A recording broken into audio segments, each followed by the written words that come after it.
We're doing it again. Let's go. Okay.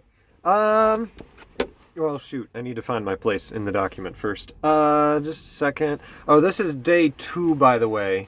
When most people live stream, they go for about an hour and a half or so, but I go for like 12 days over the course. This is it's like Kierkegaard with the concluding unscientific postscript. My live stream requires an extra 2 days worth of footnotes where I answer the rest of the questions. Geez. I'm going to not comment. I'm going to not say anything about, I'm not going to address my own personal anxieties and stuff because I know that it doesn't matter and it just, I do it too much. And I know it's an obsessive compulsive thing, so I'm going to avoid it. I'm not going to divulge my meaningless nonsense anxieties. Let's see, I answered last time I talked about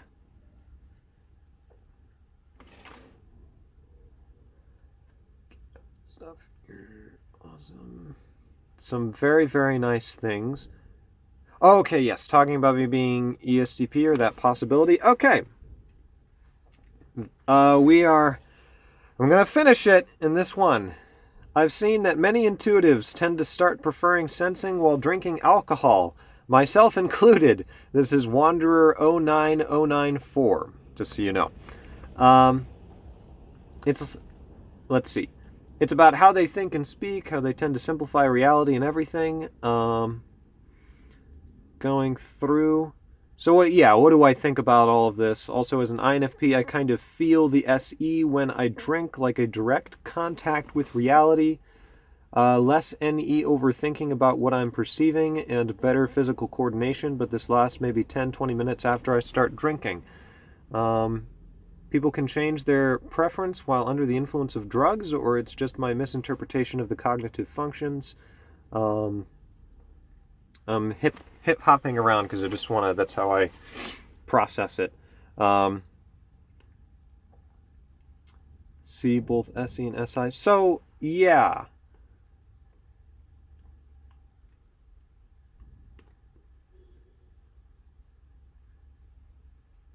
Yeah, interesting. So, I have, as I'm sure some of you can guess, for those of you who know that I'm Mormon, I do not drink, so I have no experience in that sphere, myself anyway, but I mean, I'd like to think I'm not naive to it, or to experience, that part of culture that crops up all the time in human culture. That is very interesting, though, the way that you described it, that as an INFP, in your opinion, you start to feel SE more. Or that's how you interpret it, and you're asking whether or not that's the case. I couldn't tell you with 100% certainty, but, I mean, it's more along the lines of what you've described with that notion of you feeling like you have direct contact with reality and improved coordination and these sorts of things. I mean, that sounds like what I'm always describing when I describe SE anyway. That's certainly, I mean, the notion of the direct contact with reality. And assuming that as an INFP, this is something that you are not yourself familiar with at all, that this is like sort of a new, strange part of the drug-induced experience, that's what makes it very interesting. I have no reason to doubt that that's what's going on. The reason it's very interesting is because it could shed some light on better understanding really what the functions actually are and how they actually interact with each other, and what's really going on when we say that someone's experiencing SE. But anyway, it's particularly interesting, by the way, for you as an INFP, because at least in the Socionics model, or the ones that I'm familiar with, SE is the, what's the term? Point of least resistance for the INFP. and for the INTP, because both of you guys have tertiary SI, or the INFP and INTP are the two types with tertiary SI, and in the Socionics model, that translates over to having point of least resistance SE. So that's supposed to be the function that, for all intents and purposes, you struggle the most with, or you're the most actively irritated by. And so it's very interesting that that's the function that you seem to think is induced here. Now, but the earlier part of your question was that sensing it's not a matter of, drugs induces you to enter more of a state of your point of least resistance, but that it just, for all types, seems to make them more sensory. I guess the problem is as you can tell, I'm spinning completely off the cuff because I don't know. I mean, someone would have to do some form of research, and that would be, I think, very difficult to pin things down for that. But it's very interesting. I have no reason to. The way you've described the functions to me says you've got a really good grasp of them, or at least sufficient for this anyway. I mean. And as far as I'm concerned, and it would be interesting to know, because I know that it's something Jordan Peterson's talked about. I mean, he's obviously not the first person to talk about it, but the effects of drugs on the cognition, and it would be interesting to know whether or not the drugs are part of the effect actually is certain changes in personality, because that's what people have suggested. I don't know nearly enough about that. Obviously, I'm inclined, well, I don't want to say just inclined, but well, everybody knows that kind of area is very dangerous. It's so anyway, yeah.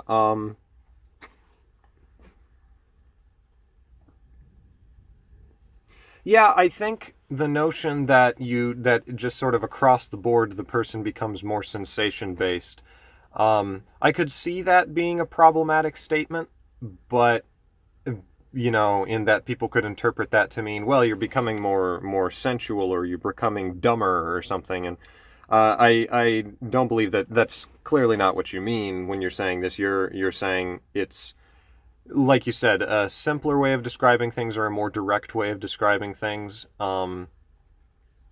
You go back down to sensation. What I would be interested in is whether or not it actually goes both ways, and that when a sensation type, and I don't know, because I don't think this is the case, but it would be interesting to find whether or not, say, an ESFP, when under the influence of certain drugs, actually becomes much more their NI becomes more active, or if we're going from the point of least resistance model, what is it, for TI in some way becomes more active. I suspect that's not the case, though, now that I say it, because I would think that it would just be the SE getting more enhanced. So it's a problematic question. It's a confusing question.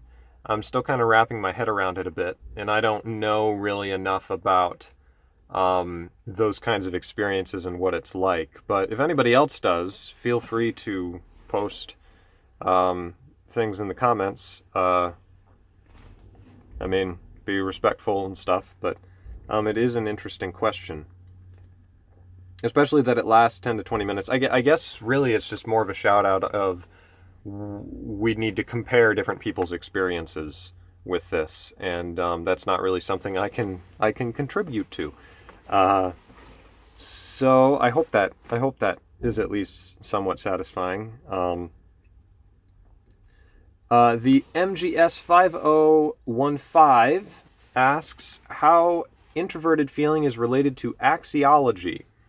Axiology, if you don't know, is a philosophical term for the study of value and how human beings assign value to things. And I mean, at least under my definitions, FI, like, is axiology. It's FI and FE, the feeling functions are a person's axiology. You assign value to something. You decide that something is valuable, and everything that's kind of associated with that. That's what I would think. That seems to be the simplest way for describing it. But I'm trying to think if there's any more nuance to that. I mean, it certainly is interesting, of course, with...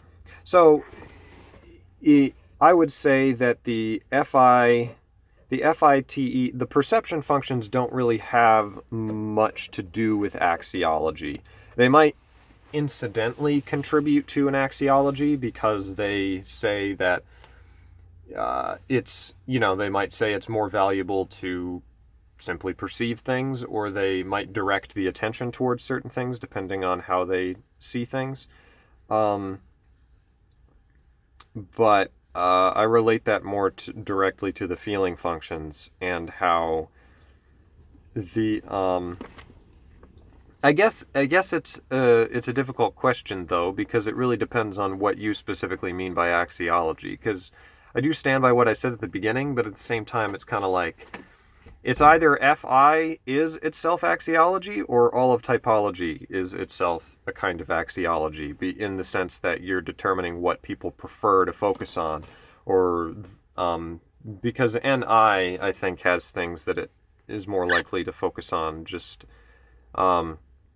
like that notion of it focusing on the projection from the present moment and optimizing the future, even though it's a perception function. That's more of what it's focused on, therefore it's more valuable. But if you're talking about not just sort of having unconscious evaluations, but actually evaluating evaluations, I think that's much more of an FI thing.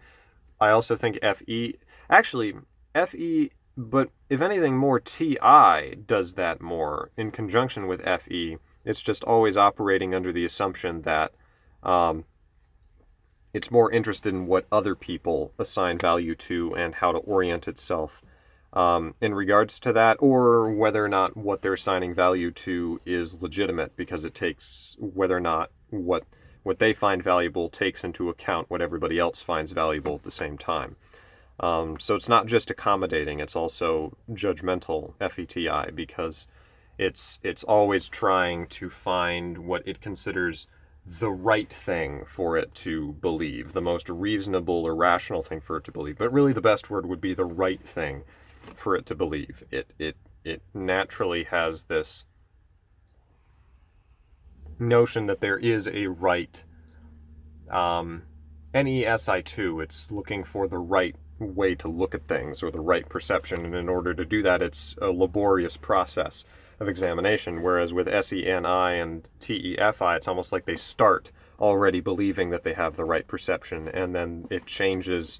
What the right perception is changes, but they don't refer to it as right perception. They always kind of understand that it's their perception, or their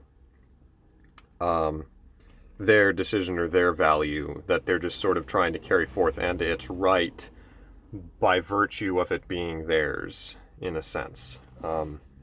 So those are my thoughts on that one. Hello, I've got a question. Can we learn about a person's type through the words he, she speaks? Yeah, but not... So, I mean, I'm pretty sure you obviously don't mean, like, tracking down specific words that they use. Right, because I don't think that you could...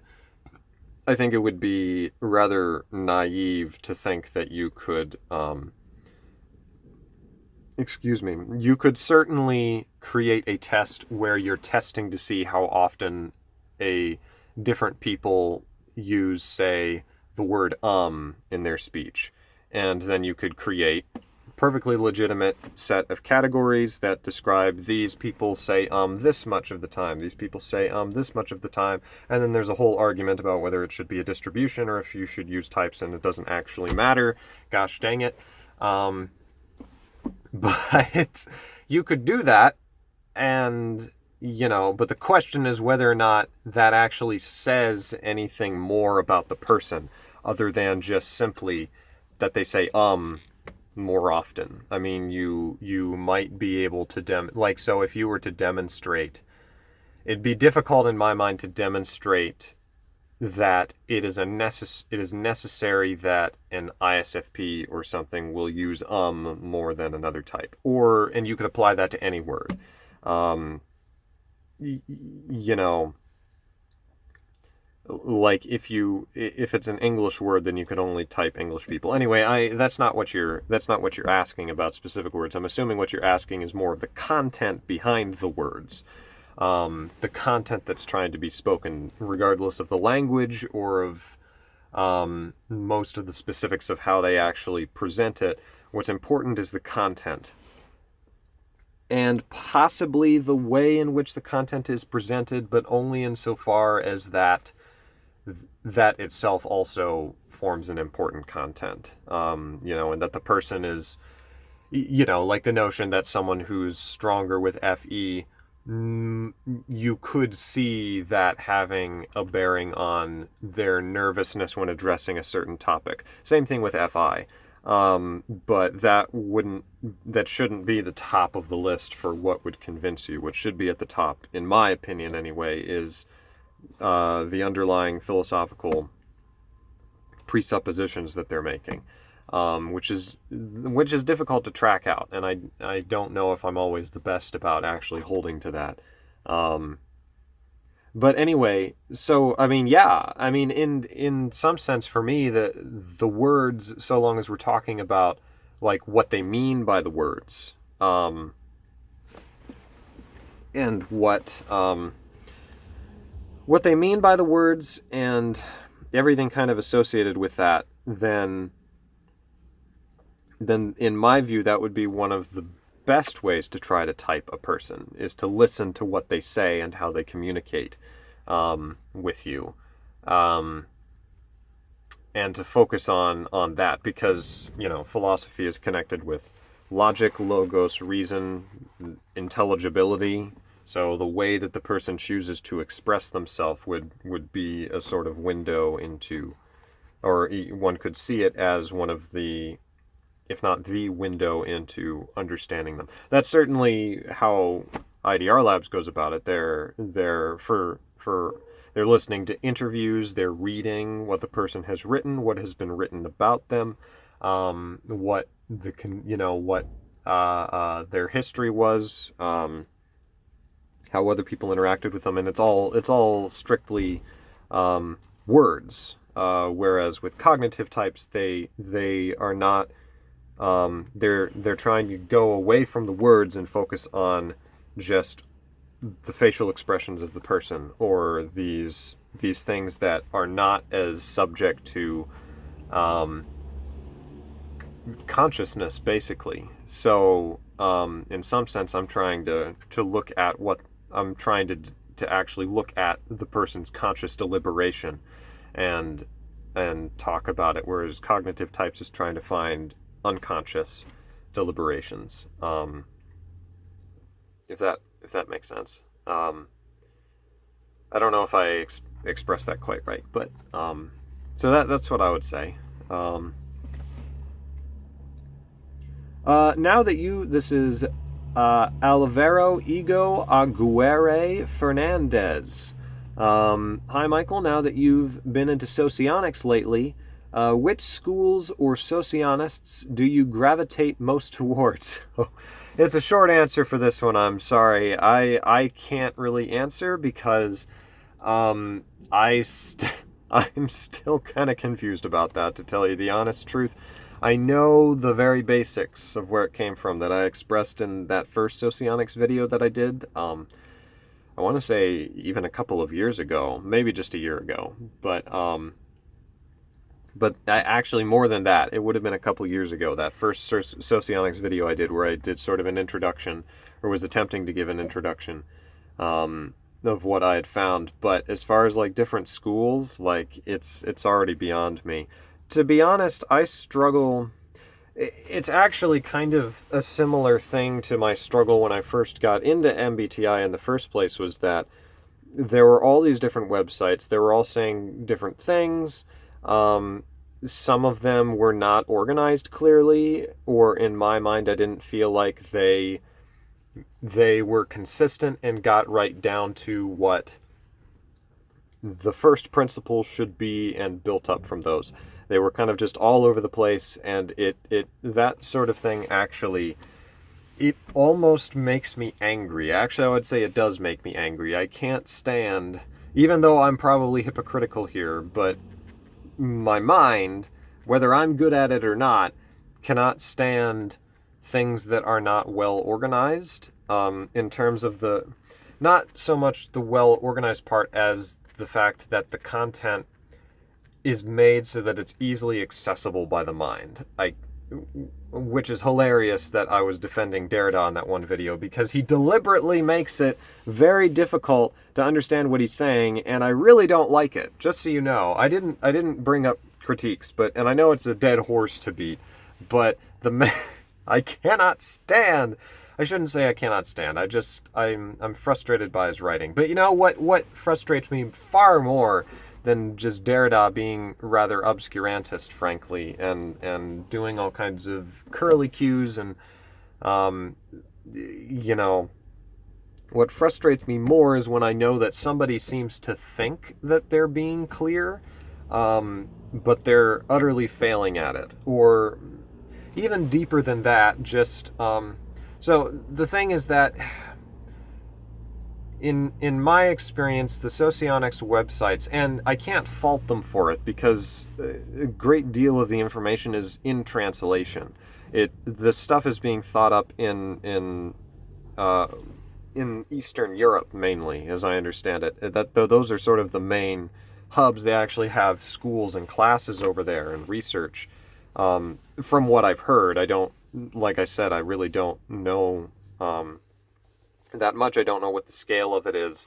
Let me know if you're more familiar with it. But it's all done in Eastern European language. It's not in English, and so it's been slow going, trying to translate this stuff into English, and so the focus is on translating the information, but they've still been struggling to get it organized. But that being said, it's always, in the same way that I was frustrated with Myers-Briggs at first, was that my mind is particularly, or seems to be particularly sensitive to whether or not I'm able to access the information that I want to access in order to understand something. And it's very frustrating when things are not clearly laid out, even though I've come to understand how incredibly difficult it is to do that. But like I've said before, that's what my introductory lectures, the very first videos I did, even though, they might be a little bit outdated, I even hesitate to say that, because those, I've tried in as least an obnoxious way as possible to say, please watch those if you're getting into typology. That's why I made them. I made those videos first because I wanted the information to be very clear. I wanted to do a simple job of laying out, here's who Freud was, here's who Jung was, here's who Myers was, and this is kind of just generally how they work together. This is sort of what's going on. So when you hear who Jung is, you don't think that Jung was married to Myers or something and their kid was Freud or something like this when you're reading it. Because these things are important. And you don't always think about it. You just want to put the content down, but you've got to have a lot of this context kind of in place in order to understand and to be able to make certain inferences and assumptions that make your understanding the material much, much easier. We make a lot of inferences when we're communicating. We make a lot of leaps. We don't hear everything the person's saying because we don't need to. We already have certain concepts in place beforehand. That's why some people can understand jargon and some people can't. The person might be using more or less easy words, but the context that gives it all meaning is completely foreign to the other person. So I can understand why someone wouldn't really understand these podcasts, or not podcasts, they're supposed to be these Q&As, because they don't have the necessary background. And that's why it was honestly a little bit, I want to say surprising or somewhat confusing, when what really became popular, I shouldn't say surprising or confusing because it makes complete sense, but that when I put out the actual type videos, that those were what were super popular, when in my mind it was like, I assumed that people would watch through things in chronological order and would not skip to the type video when they hadn't learned about the underlying theory that I tried to set up before. But, so that was off topic from sociology, but bottom line is I can't really tell you because I don't know. I still don't understand what the different schools are that there are. Like, could someone in the comments like very clearly lay out like what even are the different schools? Where did they come from? And in like 1 or 2 sentences summarize clearly. You can't, I know it's not comprehensive, but you need an index. You need some place where you can start.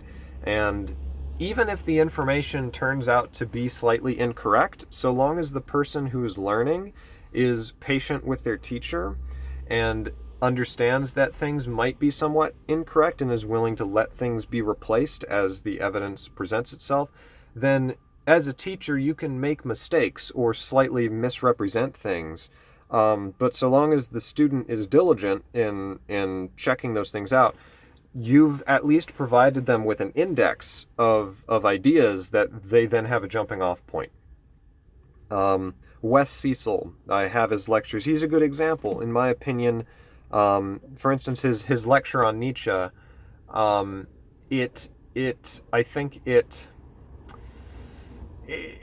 don't want to say it misrepresents, but it's not what I now think of when I think of Nietzsche. But it was a starting off point. Same thing with really all of his lectures. You need a place to start, and he does a good job of making it entertaining and giving you a characterization of him so that you have something to work off of and to edit. So in the comments, or wherever, someplace, or make a video or a website or something, World Socionics Society is good. I've been to theirs. They do a really good job. World Socionics Society, I believe that's it. If you look that up, they've got a website, and they do what you should, where they lay things out. But I don't know if that's just only a particular model or not, or if there's different models, or how that all works out precisely. But look them up, because they did a good job. Good job, guys. I know you did this like 3 years ago, and I don't know if you're even updating, but I saw it eventually, and I approve. I approve this message for whatever that's worth, as I keep saying. Also, would you post the rules for ultra risk anytime soon? Okay, let me explain. This has been a long-standing thing. For those of you who don't know, I made 2 videos. It was a 2-part series years ago that was talking about, and I've thought about trying to do some kind of a sequel. The problem is that it would have to be, well, I'll talk about that in a moment, but a friend of mine created basically an ultra version of Risk, where it had like a Monopoly board attached, and it had like the equivalent of a Warhammer 40k, like mini Warhammer 40k battlefields, and then a Risk board, except it was a newly made Risk board, so it could be bigger, so that you could fit the pieces onto it, because you had ships, you had like all these axes and ally pieces, and it was very complicated and expansive, and it was basically trying to replicate every aspect of war, like an actual world war struggle, and trying to not just have the movement of troops in Risk, but have like an economy and have the actual battles that take place, so it's not just rolling dice and that sort of thing. And you have to build up troops, and you have to build factories. And so here's the problem. People have been asking, they're like, please, we want to know the rules, give us a rule book. And I felt bad, because originally the problem was that I didn't know the rules. I don't think anyone knew all of the rules except for the friend of mine who made the game. And the problem is he was basically, he was on a mission. He was out, he was not really in contact for it. anyway, it was a bit complicated. The other main problem is, frankly, I don't think he never wrote down the rules, and I don't think that he really could write them down because he had them all in his head, and I think that some things were clearly improvised as we were going, and so, I mean, I also don't know if the rules would really be... Because the rules were essentially, it was more of just a matter of having various charts that said how much things are worth and having a general... I don't know if whatever rules he were to put down, and I can't remember them. I mean, whatever rules he were to put down, I don't know if those would actually be better than what a person who wants to try to play Ultra Risk could come up for themselves. Because it was kind of rough and shoddy going, even though I cut out some of that. And I don't think that the specifics of, say, the turn matter, like what precisely the turns were that things happened. Basic notions for those who are interested, but I'm sure you could probably pick this up, is that, you'd have an economy phase, and there were some specific utilitarian rules for determining who was going to go first on the Monopoly board. I think it was tied into something else, but it was never totally clear to me. I just rolled the dice and he told me what was going on. But there was an economy phase where you basically just sort of played Monopoly, and you would get the money, and the money was translated in a particular way for the board into what it meant in terms of how many units you could buy. There were some basic rules that in order to have certain units, you didn't need a factory, but in order to have other units, you definitely did need factories to manufacture the weaponry and so forth. But that was all on like a spreadsheet that he had printed that was just a bunch of like math that he had sort of rudimentary math and correlations that he had figured out that he put down on like how much certain things cost and so forth. But I can't remember that, and I don't know what happened to the spreadsheet because he doesn't have it anymore. Anyway, so I'm sorry to disappoint you guys. I know that there were people who were like, we want to play an Ultra Risk game, and I think the problem is that you've got to kind of put together some of the aspects yourself. And I don't know if I made it sound...